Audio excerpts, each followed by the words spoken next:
एक नाट्य प्रस्तुति होने वाली है। हमारी पादरी दीदियों के द्वारा, बहनों के द्वारा एक नाट्य प्रस्तुति इस समय होगी और हम लोग बहुत ध्यान से देखेंगे, जानेंगे और समझेंगे। कुछ देर पहले जो हमने शब्दों में सुना था उसे हम लोग दृश्यात्मक रूप में भी देखेंगे।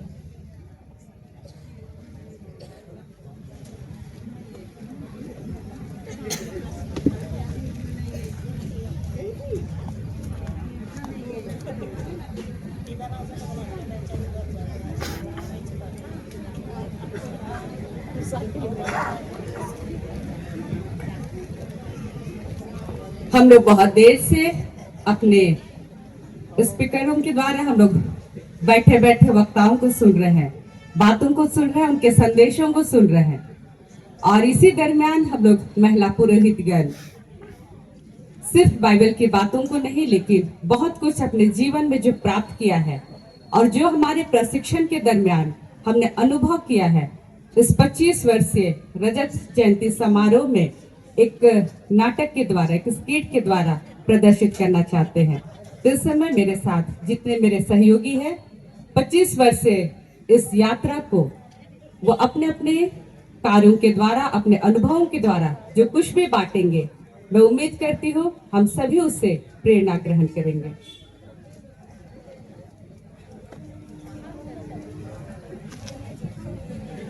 जब तक नाट्य प्रस्तुति हो रही है, आप लोगों के पास में सोवेनियर पहुंचाया जा रहा है वॉलेंटियर्स के द्वारा, जिसकी सहयोग राशि 100 रुपए मात्र है, 100 रुपए मात्र। आप जरूर करके इस स्मारिका को, इस सोवेनियर को लें, ताकि इस जुबले के का स्मारक का आपके पास लिखित रूप में भी उपलब्ध रहे।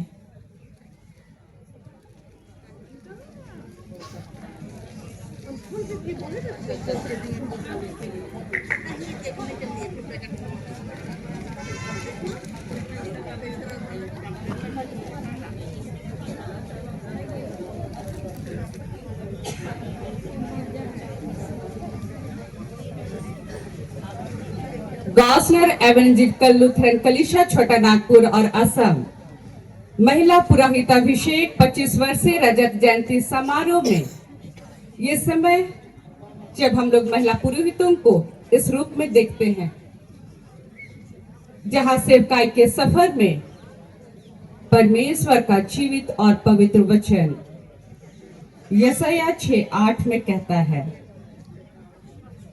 सेवकाई के सफर में परमेश्वर का जीवित और पवित्र वचन यशायाह 6:8 में यूं कहता है,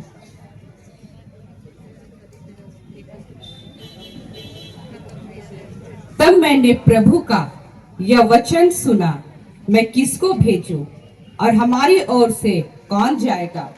तब मैंने कहा, मैं यहाँ हूँ, मुझे भेज। मैं यहाँ हूँ, मुझे भेज। इस वचन की बुल्लाहट से कई क्षेत्रों से चुने हुए विद्यार्थी सर्वप्रथम अपने डायसिस में आवेदन के साथ गॉसनर थियोलॉजिकल कॉलेज जीटीसी में नामांकन के लिए जाते हैं।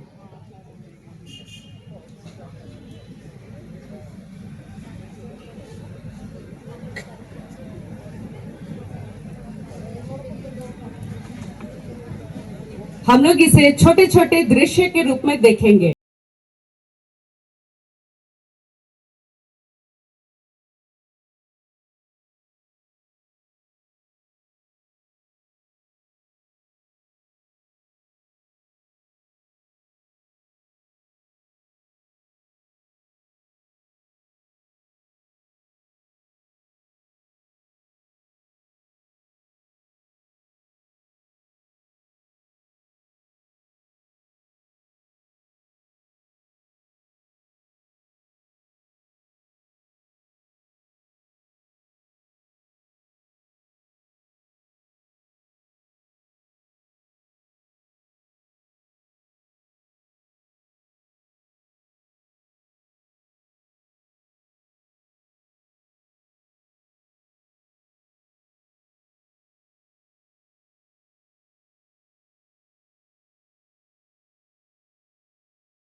तरीके से गर्मजोशी के साथ एक भाई का स्वागत करते हैं, लेकिन उनके आराधनाओं को भी बहुत ही ध्यानपूर्वक ईश्वर की संगति में सुनते हैं और उसे सहज रूप से स्वीकार करते हैं।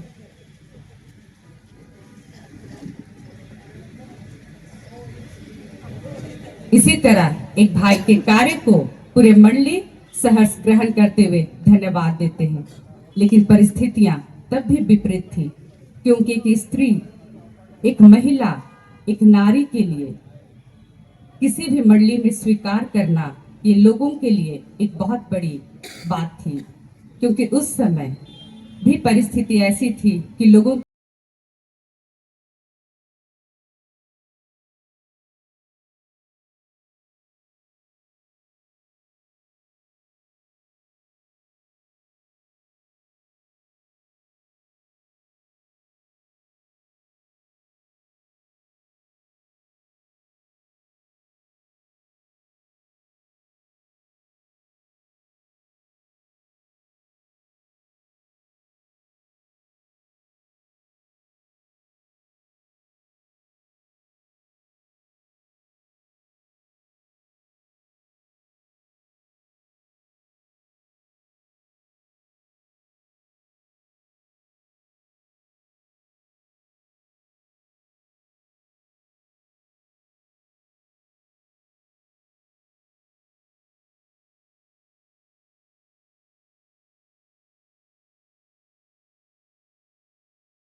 एक अकेली महिला, वो दूर दराज में,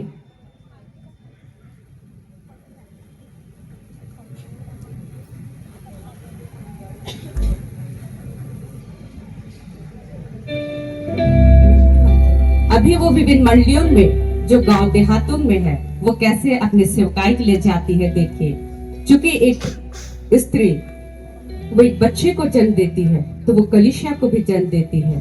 परिवार की कई सारी जिम्मेदारियों को जब वो करते हुए क्षेत्रों में जाती है, देखिए उसकी स्थिति कैसी है।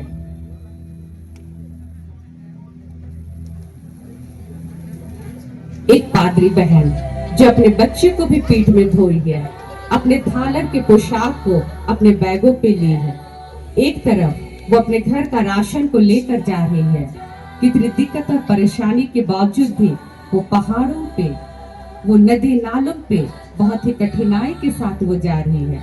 इसी तरह उस समय कुछ बहनें साइकिल से भी प्रभु की सेवा के लिए जाती थी और धीरे धीरे महिलाओं ने आत्मनिर्भर होकर गाड़ी चलाना सीखे और स्कूटी से भी वो चलाकर अपने सामानों के साथ सेवकाई के सफर में निकल चलती है और प्रभु के कार्यों को करती है। देखिए वो साइकिल के द्वारा, स्कूटी के द्वारा कैसे वो जाती है। महिलाएं अपने आप को सशक्त की, वो सीखी। कुछ महिला बहनों ने कार चलाना भी सीखा और वो कार ड्राइव करके भी अपने अपने क्षेत्रों में सेवा के कार्य को करने के लिए जाती थी। जिससे जो समस्याएं थी कि महिलाएं ट्रांसफर करने से नहीं जाएंगी, वो भी पूरी हो गई। इसके बाद एक महिला जो कि सिर्फ सेवकाई का कार्य नहीं करती, लेकिन अपने परिवार के लिए वो क्या क्या कार्यों को करती है, हम 5वां दृश्य इस रूप में देख सकते हैं।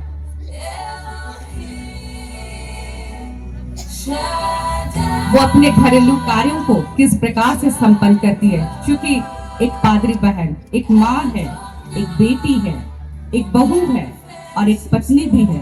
उसकी कई सारी जिम्मेदारियां हैं और वो उस दोहरी जिम्मेदारी को बखूबी अपने मेहनत से अपने दैनिक कार्यों को करती है। कोई कपड़े धो रहे हैं, कोई झाड़ू पोछा कर रहे हैं, कोई घरों में सब्जी रोटी घर के लोगों के लिए भोजन तैयार कर रहे हैं। साथ ही साथ वो अन्य घर के घरेलू कार्यों को करती है। इसका मतलब है कि एक पादरी बहन जो है वो पूरे घर को संभालती है। तत्पश्चात वो मंडली कलीसिया में भी अपने कार्यों को पूर्ण रीति से कर पाती है।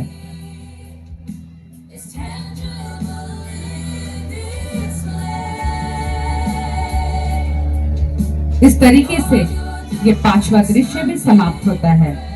6वां दृश्य है, एक समय ऐसी परिस्थितियां आई कि संघर्ष का वो गाथा महिला पादरियों के लिए बहुत ही पीड़ादायक रहा। जब एक समय महिला पादरियों ने अपने मंडलियों में जब आराधना के लिए जाती हैं और आराधनाएं खाली हो जाती हैं,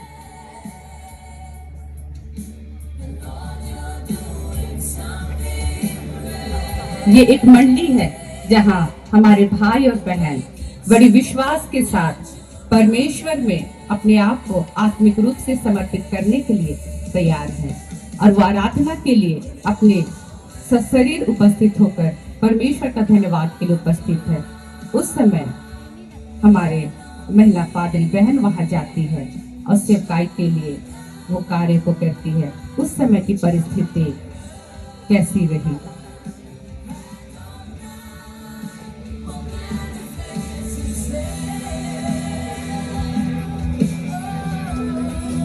जब वो मंडली में पहुंचती है, उनका स्वागत किया गया। तत्पश्चात वो आराधना को आरंभ करती है। अपने आराधना के द्वारा, उपदेश के द्वारा लोग प्रभु की उपस्थिति को महसूस करते हैं और अद्भुत तरीके से उस महिला बहन के द्वारा आराधना संपन्न की जाती है। तत्पश्चात जब प्रभु भोज का अनुष्ठान होता है, उस समय लोगों की मानसिकताएं, लोगों की प्रतिक्रियाएं विपरीत हो जाती है। जब प्रभु भोज की बारी आती है, चर्च से, गिरजा आराधनाओं से लोग ये स्वीकार नहीं कर पाते कि एक महिला पादरी से हम प्रभु भोज कैसे ग्रहण करें, और धीरे धीरे पूरी मंडली से लोग निकलते जाते हैं।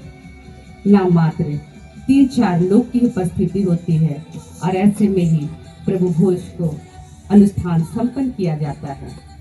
क्योंकि उस समय का परिदृश्य ऐसा था कि लोग बचपन से ही एक पुरुष पादरी के द्वारा ही प्रभु भोज को ग्रहण करते थे, संस्कारीय कार्यों को करते देखे थे, गाड़ी संस्कार, घर संस्कार। इसलिए एक महिला के लिए एक काफी चुनौतीपूर्ण रहा कि वो इन कार्यों को कर पाती, और ऐसे में लोगों की नकारात्मक प्रतिक्रियाएं जो रही वो काफी दर्दनाक थी।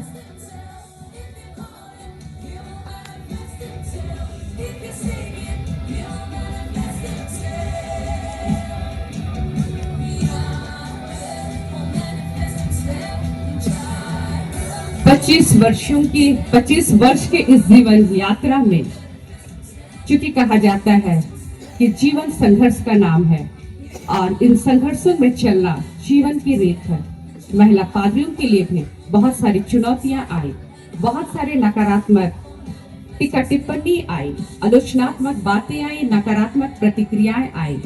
एक महिला को एक पुरुष पादरी के जैसा उनको वो आदर सम्मान, उनके कार्य को सराहा नहीं गया, लेकिन परमेश्वर ने हर एक महिला पादरियों को हिम्मत, बल, साहस और नेतृत्व करने की क्षमता प्रदान की। धीरे धीरे महिला पादरी परमेश्वर की दासी, परमेश्वर की योद्धा बनकर अपनी जिम्मेदारियों को, अपने कर्तव्यों को निर्वाह करने लगी, और इस तरीके से धीरे धीरे मंडली में सकारात्मक सोच विचार धाराएं आने लगी। और आज जो परिस्थितियां हैं, हम उनके लिए सहृदय धन्यवाद करते हैं। और इस तरह मंडली में आज हम देखेंगे हमारे गौसर कलीसिया में कितनी सारी महिला बहनें आज अपनी सेवकाई से लोगों के साथ अपनी घनिष्ठता के संबंध को परमेश्वर के वाचा को पूरा करते हुए पूर्ण कर पाती है। और इस समय जितनी भी नकारात्मक सोच विचार थे, जितनी भी आलोचनात्मक बातें होती थी, धीरे धीरे मंडली परिवार कलीसिया से दूर होती गई, और इस तरीके से जो जीवन की गाथा थी, संघर्ष की गाथा थी, वो खत्म होने लगी। और 26 अक्टूबर 2000 को जब 3 महिला पादरियों का अभिषेक हुआ, उसके बाद की जीवन यात्रा में हम देख पाते हैं, और हमारे लिए ये बड़े गर्व की बात है कि आज हम गॉस्लर एवेंजेलिकल लुथरन कलीसिया में हम परमेश्वर के 52 योद्धा के रूप में हम तैयार हैं। आज हम विभिन्न डायसिसों में अपने उत्तरदायित्व को परमेश्वर की दासी के रूप में कार्य कर पा रहे हैं। आज महिला पादरियों के कार्यों को लोग सराह रहे हैं, उनके कार्यों को लोग प्रशंसा कर रहे हैं, और इस तरीके से परिस्थितियां जो पहले आलोचनात्मक थी, नकारात्मक थी, उस समय की रूढ़िवादी परंपराओं के बीच में आज कहीं ना कहीं वो धूमिल हो गई है। आज एक पुरुष पादरी और एक पुरुष बहन पादरी के बीच आज कोई भी असमानता की भावनाएं नहीं है। आज हम दोनों को समान काम, समान वेतन का भुगतान किया जाता है। साथ ही आज हमारे कलीसिया में भी उच्च पद पे विराजमान है। साथ ही साथ आज महिला पादरियों ने अपनी मेहनत से स्थिरता के साथ संगठित होकर, आत्मनिर्भर होकर गौसर कलीसिया में अपने योगदानों को देती है, और इस तरीके से उनका सफर यहाँ समाप्त होता है। और आज 22 और 23 अक्टूबर 2025 को रजत जयंती समारोह के रूप में मिडिल स्कूल में हम इस भव्य आयोजन में हम उपस्थित होकर इस बात की गवाह और इस बात की साक्षी है कि आने वाले समय में हम और अधिक परमेश्वर की योद्धा बनकर परमेश्वर की उस दाग की बारी में काम करने के लिए हम अपने आप को समर्पित होकर परमेश्वर के कार्यों को आगे बढ़ाएंगे। इसके पश्चात परमेश्वर का वचन जो यूहन्ना 15:16 में कहता है, तुमने मुझे नहीं चुना परंतु मैंने तुम्हें चुना है। और इस अर्थपूर्ण और इन सारी प्रेरणा की बातों को लेकर आज हम हिम्मत और विश्वास के साथ, बड़े जोश और उत्साह के साथ परमेश्वर के कार्यों को कर पाते हैं। और यही हमारी छोटी सी जीवन यात्रा जिसे हमने छोटे झांकी के रूप में प्रस्तुत किया है। सभी को बहुत बहुत धन्यवाद। चूंकि हमने रजत जयंती मनाया है, ये बड़े आनंद और हर्ष की बात है, तो इस समय इस रजत जयंती के अवसर पे थोड़ा सा गीत भजन के साथ नाचना तो बनता है। तो इसीलिए महिला पादरी सिर्फ अपने घरेलू कार्यों को नहीं, प्रभु की सेवा या विनती प्रार्थना से कहीं अधिक वो भी परमेश्वर के लिए हृदय से परमेश्वर के गीत और भजनों को नाच के द्वारा भी प्रस्तुत करना चाहती है।